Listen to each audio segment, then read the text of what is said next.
Okay. A little warm, so we're going to get started. Pastor Clay, you're up, baby. All right.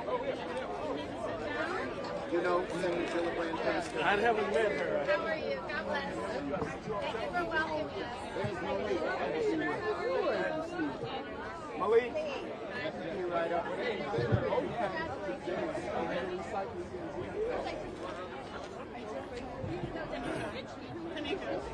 Hello, everybody. Hello.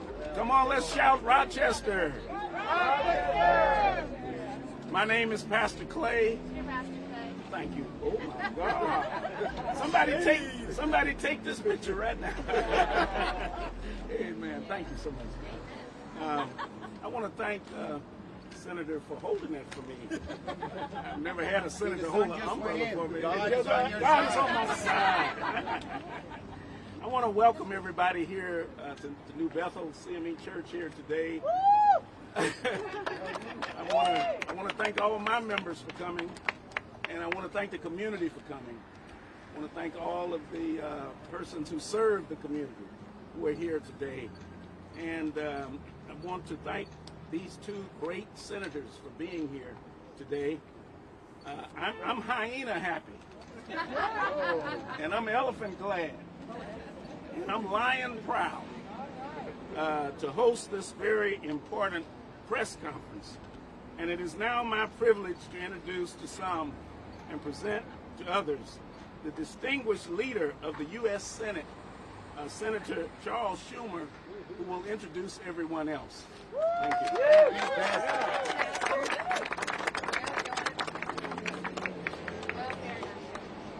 Okay.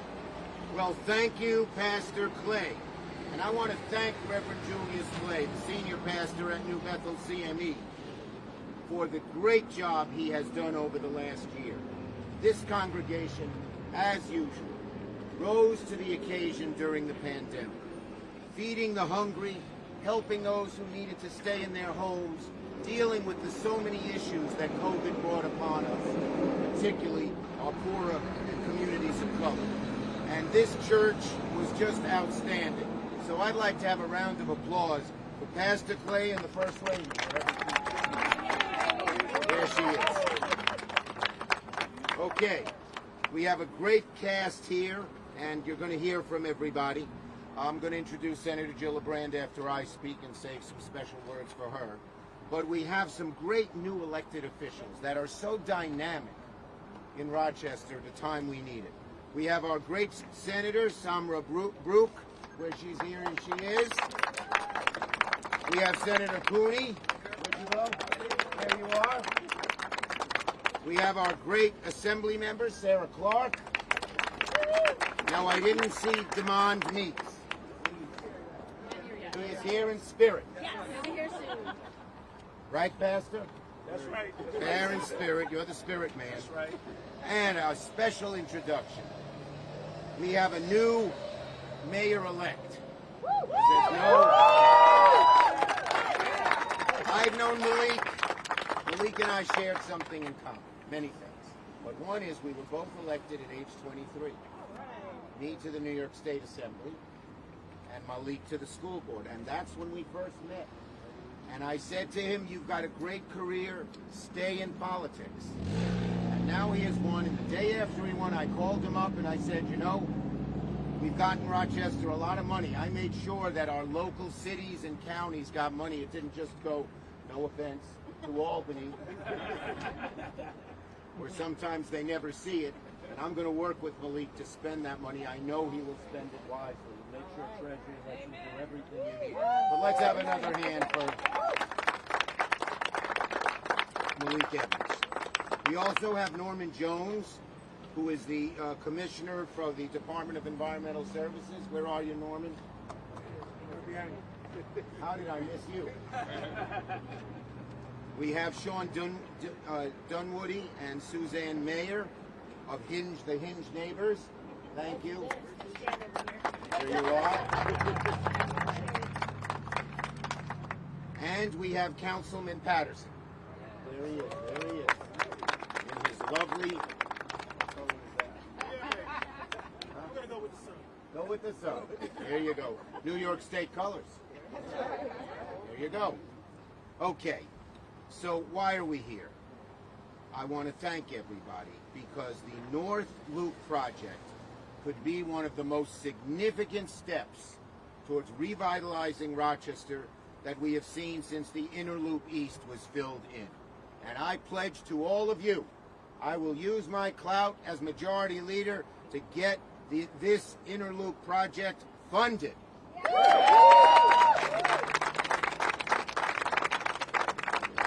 Now, we all know that the Inner Loop is a key transportation artery, but its construction through the heart of Rochester divided this great city, displaced thousands of residents, mainly people of color, increased pollution. Members who go to that church are going to breathe in all the particulate matter that comes out of the cars on the Inner Loop. We all know our communities in the inner city get asthma more than anybody else. And it limited economic opportunities in low-income communities and communities of color. So in order to move progress of every kind, social, economic, environmental, and commitments towards justice and equality, we must invest in removing the Inner Loop North and replacing it with investments that will benefit the residents and neighborhoods upended and displaced by this construction. And then to boot, when we get these hundreds of millions of federal dollars, we want to make the jobs, these new construction jobs, go to the people in the community. We want them to be good paying jobs. We want them to be union jobs. And once people are trained to do these jobs, long after Inner Loop North is finished, they'll have good jobs for the rest of their lives. So that will be another lasting legacy, taking poor people and minimum wage people, and even those who have just gotten out of prison and are looking to start a new life, and training them in these kinds of jobs will be very, very important. So that's why I'm here today. We have a huge opportunity. President Biden has suggested dramatic increases in infrastructure, and that money in the American Jobs Plan can transform neighborhoods and provide the money we need. It took me years. It wasn't until 2012 that I was able to get the money. Remember how long and hard we fought for the Inner Loop East? We can get this one a lot quicker because we got a president who cares about these kinds of things. And we are pushing two things, Senator Gillibrand and I. One, the Reconnecting Communities Act. It says what goes to the top of the list are projects where you can transform neighborhoods, reconnect neighborhoods, undo the damage that was done in the past. So we're very, very high up there on that level. And we also want to create jobs in neighborhoods that need those jobs and have been neglected when it comes to those jobs. And again, our communities here are so important in that regard. As it stands, where's the poster? You can see it. You know what the Inner Loop is? It's a sunken, moat-like physical barrier through the middle of this wonderful city. It's almost a dagger in the heart of the city. It was ranked, listen to this, it was ranked among the worst urban highways in America earlier this year, one of the worst. And it's not only a physical barrier, it's a barrier to economic mobility, a barrier to jobs, a barrier to small business startups, so many different things we need. And neighborhoods like Market View Heights and Lewis Street and Grove Place and Hinge, I never knew what it stood for. What does it stand for? It's just we want to. You're the hinge. Got it. No. The community is the hinge, and we're bringing everyone back together. Once we fill in this Inner Loop and create new life, we're hinging new neighborhoods together. Hinge. I thought it was, 5 letters. Okay.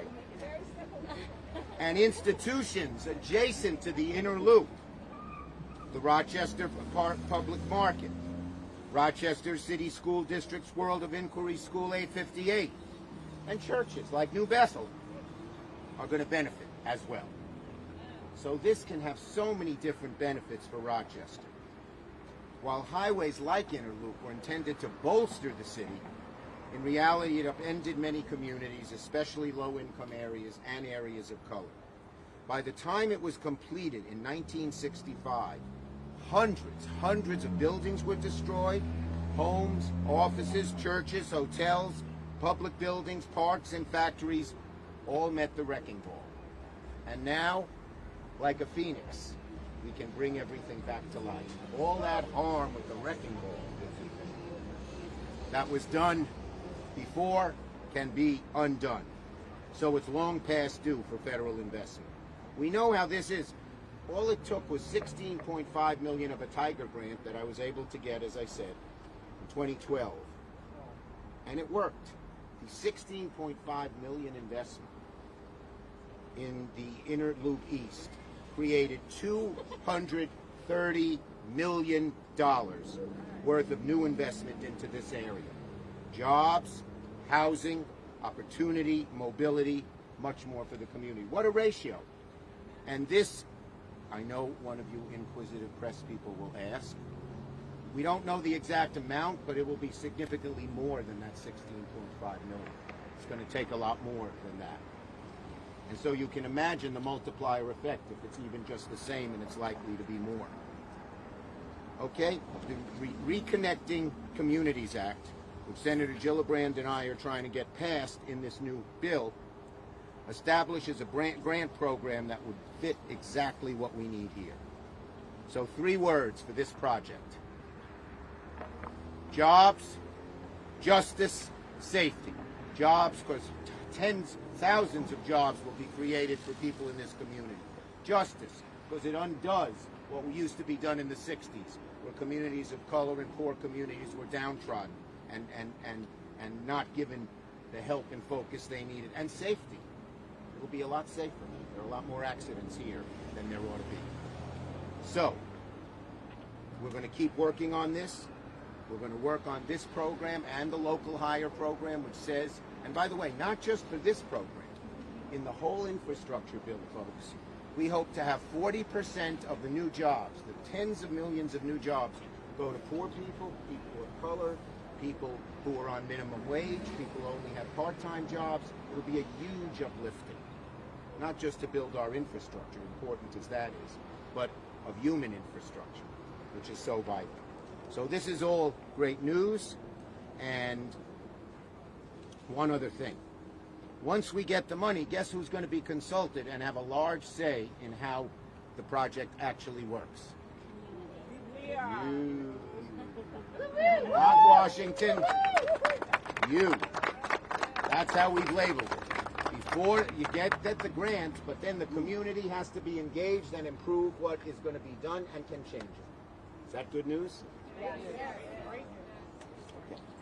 So, we're going to make this happen, and now I want to turn it over to, we have a lot of speakers who I'll call on in a minute, but first, I want to say I am so delighted to have as a partner in New York, Senator Gillibrand. She combines 2 things. She has a very good heart. Wind, you can blow my thing away all you want. Come back. We need more breeze. Thank you very much, Kirsten.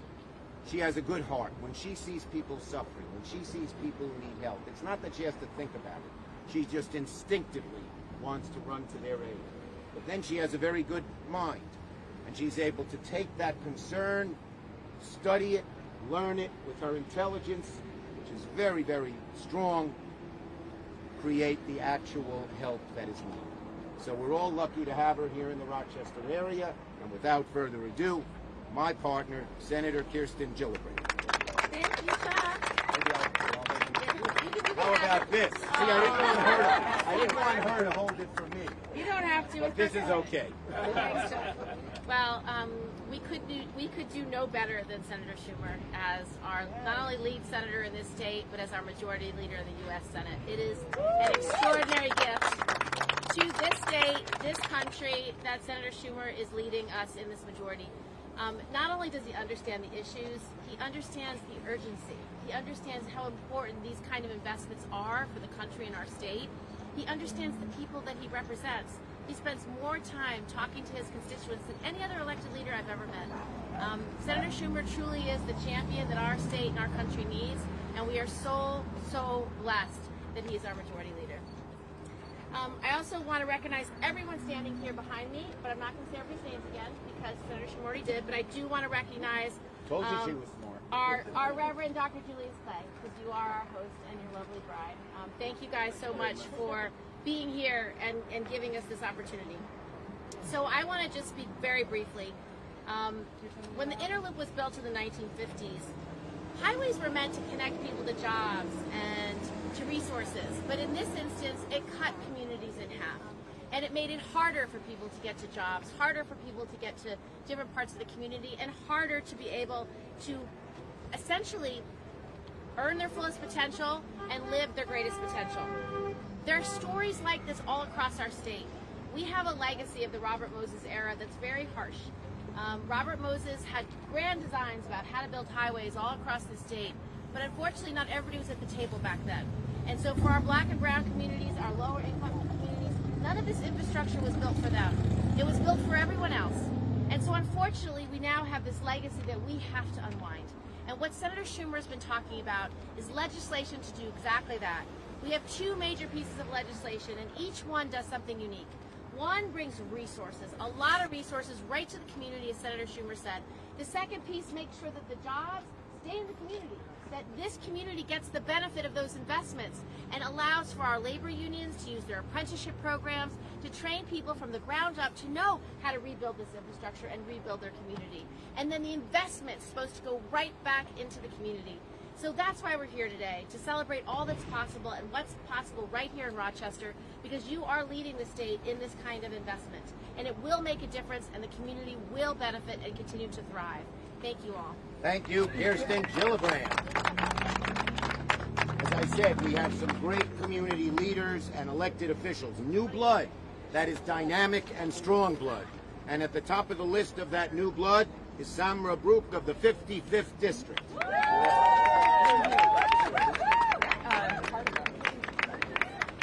Hi everyone, thank you for sticking with us on this balmy day. And I'm going to be very brief because I'm melting and you might be too. But you got to think Rochester has to be doing something right to have both of our U.S. senators here with us today. So thank you both, Senators Schumer and Gillibrand, for being with us, for being our voice in D.C., and for amplifying the needs that this community needs. So I'll be very brief because I think all of what we've heard today is that this is about investing in community. I got a chance to talk to a lot of our community leaders that we're looking at right here. And those are the people who are going to be making decisions around where this kind of investment goes. Because it is a new day for those of us in Western New York. We have new leadership at every level: city, county, state, and federal government. But more than just having new leadership, we have leadership that's working together. We have leadership that's building upon each other so that really we are instituting ground-up policies, community-driven change, and investment that will actually help our communities in the decades to come. This is a moment where we have recentered people when we think about anything from social justice to environmental justice to racial justice to infrastructure. That's how we have policies that actually sustain our communities, that grow our communities where past policies have failed. So again, thank you so much to our majority leader, Senator Schumer and Senator Gillibrand. Excited to work with you more. And we have a dynamic duo in the state Senate. I remember when we had a duo that wasn't so dynamic. Without naming any names.